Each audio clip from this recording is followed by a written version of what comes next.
Ko mes tikimės? Analizuokite savo mąstymą, analizuokite, kaip apskritai galvojate, kaip praeina jūsų diena, ko jūs laukite savo gyvenime. Yra žmonių, kurie, žinote, kažkaip nuo gimimo jie vis tik turi tokį teigiamą mąstymą ir kaip jie vadinami, optimistai. Ir jie kažkaip vis tik moka matyti gerą. Jie moka tikėtis gero. Bet aš pasakysiu, kad apskritai dauguma žmonių tikisi kažko neigiamo. Mes kaip krikščionys jau mokomės savo gyvenime tikėtis tik gero. Pasakykite amen. Bet vienaip ar kitaip šios mintis apie negatyvo laukimą gali lysti ir kažkieno protą. Todėl paklausykite mane, štai ką jums reikia labai rimtai stebėti. Dienos praeina, ko aš tikiuosi. Yra kažkoks tikslas ateityje, kažkoks susitikimas yra ateityje, kažkoks verslas yra ateityje, ko aš tikiuosi. Ar tikiuosi problemų, ar tikiuosi, kad viskas bus gerai? Ko aš tikiuosi? Galutinis rezultatas tiesiogiai priklausys nuo to, ko tu tikiesi. Siela traukia prie savęs ir tai, ką myli, ir tai, ko bijo. Ji traukia prie savęs norimas aplinkybės ir aplinkybės, kurių bijo. Kadangi jūs prisimenate, kaip apie tai parašyta šventame rašte, Jobas pasakė, ko aš bijojau, tai mane ir užgriuvo. Kas yra baimė? Baimė yra tam tikras tikėjimas, tai neigiamas tikėjimas. Kai žmogus patiria baimę, tai reiškia, kad jis bijo, kad jam taip nutiks. Jis bijo, kad tai jį ištiks. Jei žmogus to bijo, tai reiškia, kad jis tiki, kad tai gali ateiti į jo gyvenimą. Suprantate tai? Taip? Tai reiškia, kad baimė yra neigiamas tikėjimas. Ir todėl siela jį pritraukia į savo gyvenimą. Ir tai, ko ji nori, kad būtų, ir tai, ko nenori, ko ji bijo. Bet kadangi ji to bijo, šis neigiamas įsitikinimas suveikia. Ir ši neigiama aplinkybė gali ateiti į žmogaus gyvenimą. Judėkime toliau. Aplinkybės, ši frazė yra įdomi, būtinai užsirašykite.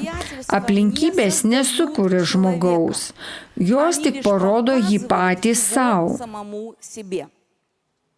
Aplinkybės nesukuria žmogaus, jos tik parodo jį patys savo. Kada jūsų gyvenime susidaro kažkokios aplinkybės? Šios aplinkybės parodo, kas yra jūsų viduje. Ar jums tai įdomu? Pagalvokite apie tai. Kartais galvojame, kad dėl to, kad mano gyvenime nutinka tam tikrų blogų aplinkybių, štai kodėl aš patiriu šiuos jausmus, štai kodėl jaučiuosi blogai, štai kodėl esu nusivylęs, štai kodėl esu nusiminęs, štai kodėl esu įsižeidęs, nes mano gyvenime susidarė tam tikros aplinkybės. Bet jūs žinote, kad iš tikrųjų viskas yra visiškai priešingai. Tai, koks jūs esate viduje, apie ką galvojate, tai ir sukuria jūsų gyvenimo aplinkybės. Todėl dabar išanalizuok, kokios aplinkybės įvyko. Ar vyksta jūsų gyvenime? Geros arba neigiamos. Tos, kurių jūs norite, arba atvirkščiai tos, kurių jūs nenorite. Kas vyksta jūsų gyvenime? Ir kai suprasite, kad jūs patys sukūrėte šias aplinkybės savo mąstymu, suprasite, kaip tai pakeisti. Keisdami savo mąstymą, jūs keičiate savo aplinkybės. Keisdami savo mąstymą, jūs netgi keičiate žmones.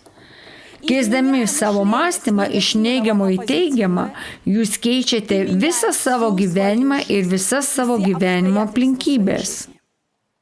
Ir žinote, atsitinka, kad žmonės karštligiškai stengiasi pakeisti savo gyvenimo aplinkybės. Tačiau tuo pačiu metu jie nenori keisti savęs, nenori keisti savo mąstymo, nenori užsimti savo mąstymu. Ir žinote, kas vyksta? Jie ir toliau lieka grandinėse, nes bando nuskinti šiuos vaisius. Bet mes turime susidoroti su šaknimi ir pažvelgti šaknį. Šaknis yra mąstymas, aplinkybės, žmonės, kurie yra jūsų gyvenime, jūsų finansinė padėtis. Viskas aplink jūs yra mąstymo pasekmė. Taigi, jei noriu pakeisti savo aplinkybės, jei noriu pakeisti savo finansinę sferą, jei noriu pakeisti savo šeimos sferą, jei noriu pakeisti savo sveikatą, ką benorėčiau pakeisti savo gyvenime, aš pradedu nuo savo mąstymo keitimo. Tai, kaip aš šitai žiūriu, kaip apie tai galvoju, ar teigiamai, ar neigiamai. Tai tiesiogiai priklauso nuo to. Jei tai supranti, mano mielas draugė, kad aplinkybės tavęs nesukuria, tu jas sukuri. Jūs tapsite tuo žmogumi, kuris kaip nugalėtojas kurs savo gyvenimą, kurs savo likimą, kurs savo aplinkybės. Jūs būsite kaip laivo kapitonas, kuris nuspręs, kur aš plauksiu, kas nutiks mano laivui. Jūs pats nukreipsite ir jūs pats nugalėsite.